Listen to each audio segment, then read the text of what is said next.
நண்பர்களே, அனைவருக்கும் வணக்கம். ஒரு பெண் நீண்ட நாட்கள் பாலியல் உறவு இல்லாமல் இருந்தால் அவளுக்கு ஏற்படக்கூடிய உடல் மற்றும் மனநல பிரச்சனைகள் என்ன? உடல் ரீதியாக யோனி உலர்ச்சி, அதாவது வஜைனல் ட்ரைனஸ். நீண்ட நாட்கள் உறவு இல்லாததால் யோனியில் ரத்த ஓட்டம் குறைஞ்சிரும், இயற்கையான ஈரப்பதம் குறைஞ்சிரும். அப்ப அதன் பிறகு ஒருவேளை அவங்க உறவு கொள்ளும் போது வலி இருக்கும். அடுத்தது pelvic muscle weakness. Pelvic floor, அதாவது பெல்விக் மசில்னு சொல்றோம், அந்த இடுப்பு பகுதி தசைகள், அது வந்து வீக் ஆயிடும். உறவு இல்லாததுனால வீக் ஆயிடும். அதனால என்ன, சிறுநீர் கழிப்பது ஒரு கண்ட்ரோல் இல்லாம இருக்கலாம். அவங்களையும் மீறி சில நேரங்களில் சிறுநீர் கழிக்கிற ஒரு சூழல்கள் கூட வரலாம். அடுத்தது ஹார்மோனல் சேஞ்சஸ்.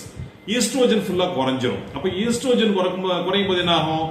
ஸ்கின்ல நிறைய பிரச்சனைகள் வரும், ஸ்கின் வறண்டு போகும், மன அழுத்தம் அதிகமாகும், உடல் சோர்வு அதிகமாகும், மாதவிடாய் ஒழுங்கா நடக்கும், அந்த மாதிரி பல்வேறு பிரச்சனைகள் நடக்கும். இது எல்லாத்தையும் தாண்டி நோய் எதிர்ப்பு சக்தி குறையும். பாலியல் உறவு இல்லாதனால உடல்ல ஆக்சிடோசின் அளவு குறையும், என்டார்பின் அளவு குறையும், செரட்டோனின் அளவு குறையும். இதனால மகிழ்ச்சி ஹார்மோன்கள் உடம்புல இல்லாத ஒரு சூழல்ல நோய் எதிர்ப்பு சக்தி பெரிய அளவில் குறையும், உடலுடைய சுறுசுறுப்பு குறையும். இதெல்லாம் உடல் ரீதியாக. மன ரீதியாக எடுத்துக்கிட்டீங்கன்னா தனிமை உணர்வு, தனியா இருக்கிற ஒரு ஃபீல். அவங்க அந்த உறவு இல்லாதது அப்படிங்கறத அவங்க உணர்ந்தாலும் சரி உணரலாலும் சரி, தனிமையாக இருப்பதாக அந்த நினைச்சு அவங்களுக்குள்ள ஒரு வெற்றிடத்தை உண்டாக்கி கொள்வார்கள்.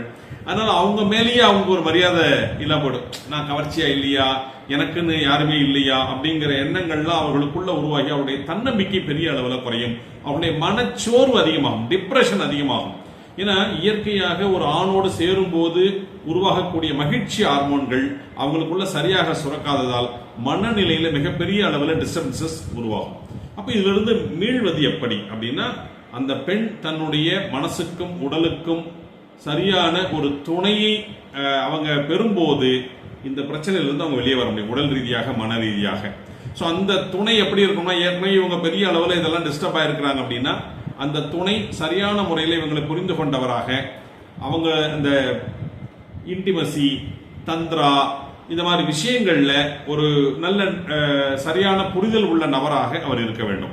ஸோ இதன் மூலமாக அந்த பெண்ணுக்கு யோனி ஆரோக்கியம், அந்த வஜைனாவுடைய ஹெல்த் இம்ப்ரூவ் ஆகும், ரத்த ஓட்டம் அதிகரிக்கும். அதனால அந்த இயற்கையான ஈரப்பதம் திரும்ப கிடைக்கும், ஹார்மோன் சமநிலை பெறும், ஆக்சிடோசின், என்டார்பின், செரட்டோனின், இதெல்லாம் சொன்னோம், இது எல்லாமே வந்து சமநிலை பெறும்.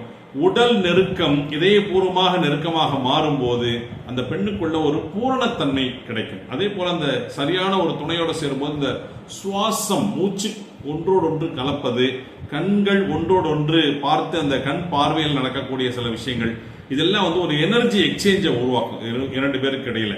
அதனால ஒரு புதிய உயிர் சக்தி உருவாகும், வைட்டல் எனர்ஜி அந்த பெண்ணுக்குள்ள உருவாகும்.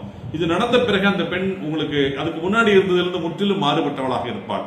ஆகவே பாலியல் உறவு இல்லாமல் இருப்பது தவறுன்னு சொல்லல, ஆனா அதே சமயம் அது நீண்ட காலம் தொடர்ந்தால் அவர்களுக்கு உடல் ரீதியாக மன ரீதியாக சில பாதிப்புகள் ஏற்படும். வாழ்த்துக்கள், நன்றி.